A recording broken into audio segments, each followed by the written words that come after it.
بسم اللہ الرحمن الرحیم۔ امیر المومنین وارث علوم نبی فاتح خیبر والد صبیر و صبر منبع رشد و ہدایت محرم اسلاف خفی و جلی سیر خدا داماد مصطفیٰ حیدر کرار صاحب ذوالفقار میدان خطابت کے شہسوار سیدنا حضرت علی ابن ابی طالب کی کنیت ابو الحسن اور ابو تراب ہے، جو آپ کو رسول پاک صلی اللہ علیہ وسلم نے خود عطا فرمائی۔ یہی وجہ ہے کہ جب آپ کو ابو تراب یعنی مٹی کا باپ کہہ کر پکارا جاتا تو آپ بہت خوش ہوتے ہیں۔ آپ کے والد حضرت ابو طالب اور دادا ابو مطلب ہیں۔ حضرت علی کی والدہ حضرت فاطمہ بنت اسد ہاشمی خاندان کی وہ پہلی خاتون ہیں جنہوں نے اسلام قبول کیا اور ہجرت فرمائی۔ آپ رشتے مواخات میں اور دنیا و آخرت میں بھی نبی کریم صلی اللہ علیہ وسلم کے بھائی ہیں۔ آپ کی ولادت 13 رجب 30 یوم الفیل کو ہوئی۔ پیدائش کے بعد 3 دن تک آپ نے آنکھیں نہیں کھولی۔ لوگ کہنے لگے کہ شاید آپ دیکھنے سے قاصر ہیں، لیکن جب نبی پاک صلی اللہ علیہ وسلم نے اپنی آگوں سے رحمت میں لیا تو آپ نے آنکھیں کھولی۔ گویا آپ پیدا ہوتے ہی سرکار دو عالم صلی اللہ علیہ وسلم کے عاشق تھے، اور دنیا میں سب سے پہلے جس مقدس ہستی کا آپ پہلی بار دیدار کرنا چاہتے تھے وہ رسول خدا صلی اللہ تعالیٰ علیہ وسلم کی بابرکت ذات ہے۔ آپ نے رخ مصطفیٰ کی زیارت کے لیے 3 دن تک آنکھیں نہیں کھولی۔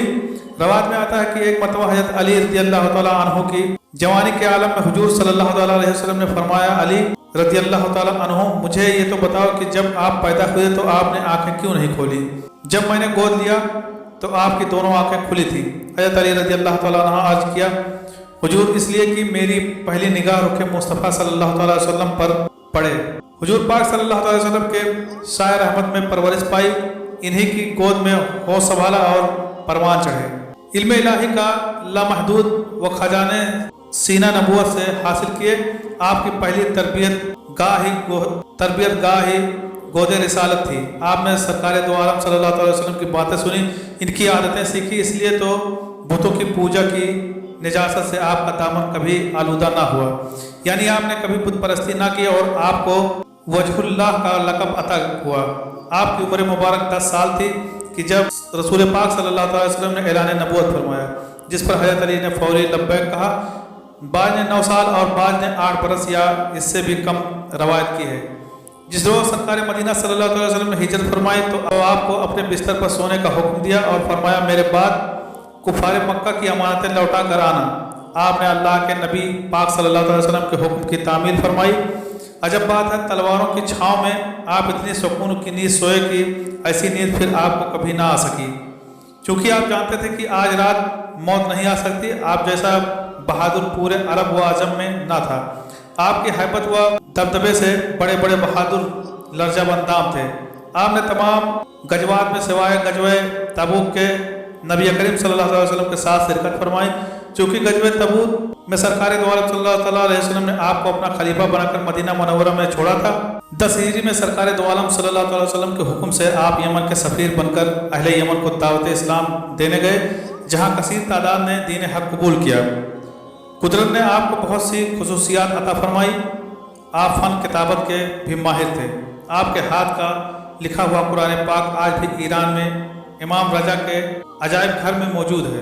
آپ بہترین قاضی تھے۔ آپ کے فیصلے آج بھی دنیا کی عدالتوں میں اتھارٹی کے طور پر استعمال ہوتے ہیں۔ آپ نے لوگوں کو قرآن پاک کے ساتھ ساتھ سابقہ کتب آسمانی اور صحیفوں کا علم بھی پڑھایا۔ آپ نے علم قرات، علم العادات، علم فرائض، علم کلام، علم خطابت، علم معانی و بیان، علم منطق، علم صرف و نظوم، علم لغت، علم فقہ، علم نفسیات اور علم حکومت رانی میں وہ انمول موتی سپرد انسانیت کیے کہ رہتی دنیا تک زیادہ حق و صداقت پر چلنے والوں کے لیے مسئلہ راہ کے طور پر رہنمائی کرتے رہیں گے۔ مسند خلافت پر بیٹھنے کے بعد کسی سے انتقام لینے کے بجائے اسلام کے تحفظ کے لیے کوسا رہے۔